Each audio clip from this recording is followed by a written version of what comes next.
श्री शिवाय नमस्तुभ्यम। ओम नमः शिवाय। नमस्कार दोस्तों, आप सभी लोगों का स्वागत है हमारे यूट्यूब चैनल भगवान की भक्ति में।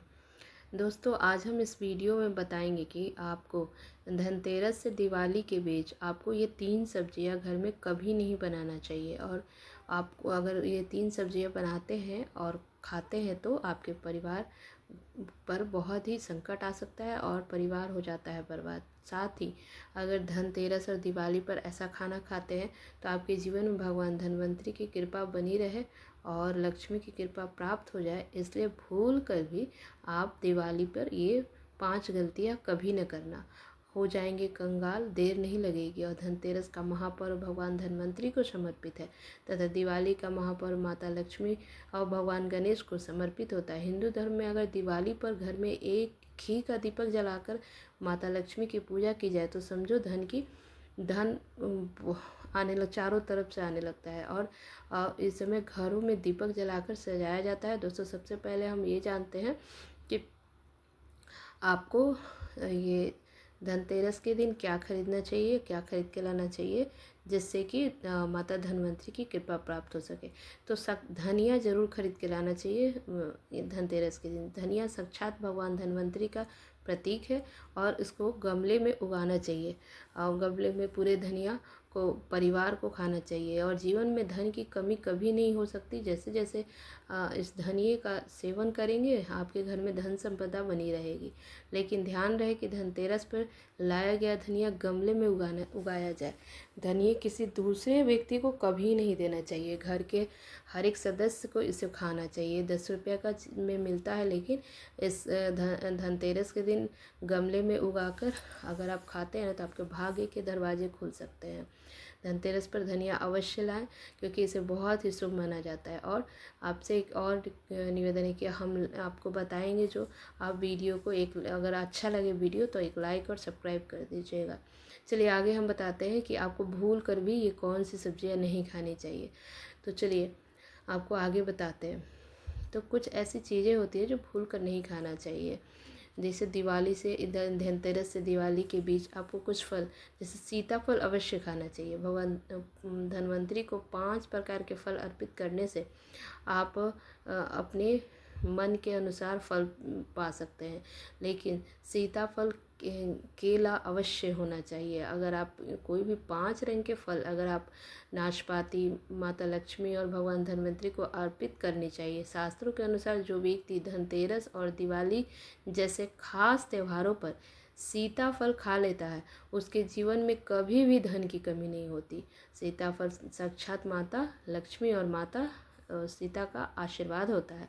आप सीताफल अवश्य लेकर आए। माता लक्ष्मी के को दिवाली पर गन्ना अर्पित करना बहुत ही शुभ माना जाता है, मंगलकारी माना जाता है। इस दिन आप गन्ना खा लेते हैं और आपके जीवन में धन की कमी कभी नहीं होती। दिवाली पर माता लक्ष्मी को 5 रंग की मिठाइयाँ अवश्य अर्पित करें। लक्ष्मी के वो मखाने भी चढ़ाने चाहिए क्योंकि जिस प्रकार माता लक्ष्मी उत्पत्ति समुद्र से हुई है उसी प्रकार मखाने की उत्पत्ति भी जल से होती है। मखाने कमल के पौधे से मिलते हैं।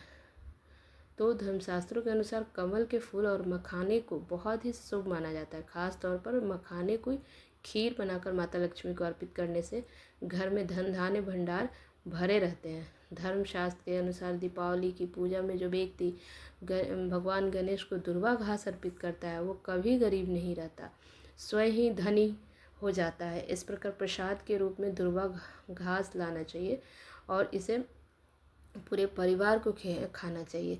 इससे भगवान गणेश भी की कृपा आपके परिवार पर बनी रहती है। जो व्यक्ति दीपावली के दिन माता लक्ष्मी को खीर अर्पित करता है और उसकी कुंडली में भाग्य का उदय हो जाता है। उसे धनी होने से कोई नहीं रोक सकता। अगर माता जो लक्ष्मी जो है उनको अर्पित कर देता है ना प्रसाद के रूप में खीर, वो पूरे परिवार को अवश्य खिलाए। इससे बंद किस्मत भी के ताले भी खुल जाते हैं और आपको धन धान्य और ऐश्वर्य की प्राप्ति होती है खीर अर्पित करने से। और लक्ष्मी को आशीर्वाद हमेशा मिलते रहता है। दीपावली के पर्व पर ऐसी कौन सी चीज़ है जो घर में कभी नहीं लाना चाहिए, तो आइए हम इस बारे में बात करते हैं। तो आपको बता दें कि अगर दिवाली के दिन अगर इन चीज़ों को अगर घर लाते हैं तो आपका पूरा घर बर्बाद हो सकता है।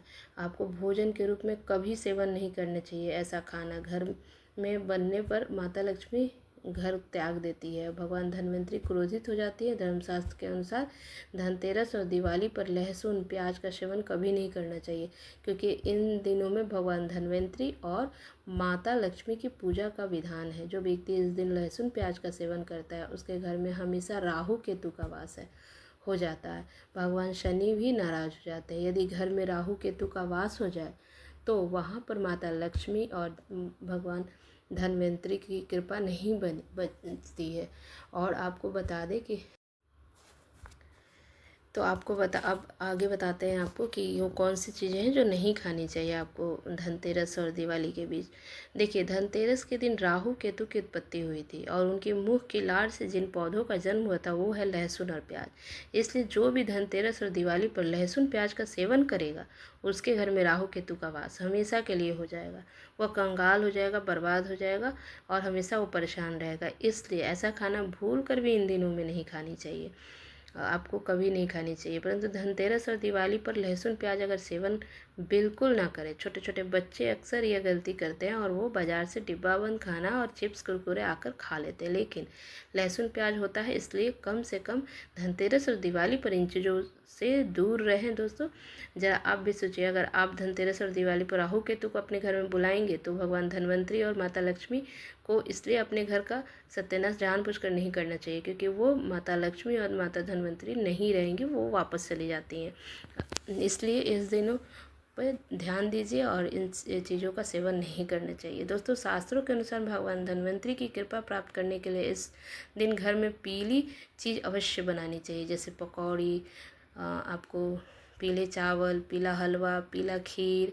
और क्योंकि इस दिन पीला रंग स्वर्ण समान माना जाता है और सोने चांदी के समान माना जाता है और भगवान धन्वंतरी को पीला रंग अति प्रिय है, इसलिए इस दिन आप पीले रंग की खाना बनाइए और पीला वस्त्र धारण करिए। पीले रंग का भगवान धन्वंतरी बहुत आकर्षित होते हैं पीले रंग से। इससे माता लक्ष्मी भी अस्थायी रूप से आपके घर में वास करेंगी। धनतेरस और दिवाली जैसे महापर्व कभी भी कर्ज लेकर नहीं मनाना चाहिए। जो भी व्यक्ति कर्ज लेकर दिवाली या त्यौहार मनाते हैं उसके घर में उल्टा कर्जा हो जाता है। शास्त्रों में उल्लेख किया गया है कि माता लक्ष्मी उसी घर में वास करती है जो सच्चे हृदय से माता रानी को बुलाते हैं और माता रानी मात्र एक मिश्री के टुकड़े से भी प्रसन्न हो जाती हैं। बस वो आपके मन और सच्ची श्रद्धा देखती है। यदि पूजा पाठ सच्चे हृदय से करेंगे तो चंद सिक्के भी हीरे के समान होते हैं, और यदि मन में सच्ची श्रद्धा न हो तो करोड़ों रुपए भी बेकार हो जाते हैं। माता लक्ष्मी सच्ची श्रद्धा और सच्चे प्यार की भूखी है, दौलत की नहीं। भगवान भी श्री कृष्ण कहते हैं कि कर्ज लेकर धार्मिक तीर्थ यात्रा या कोई भी पूजा अनुष्ठान पर्व त्यौहार नहीं करनी चाहिए, क्योंकि इससे जीवन में दोष लगता है। दिवाली की रात और धनतेरस की रात में आप ऐसे कर्ज लेकर बिल्कुल ही ना करें। बहुत बहुत धन्यवाद।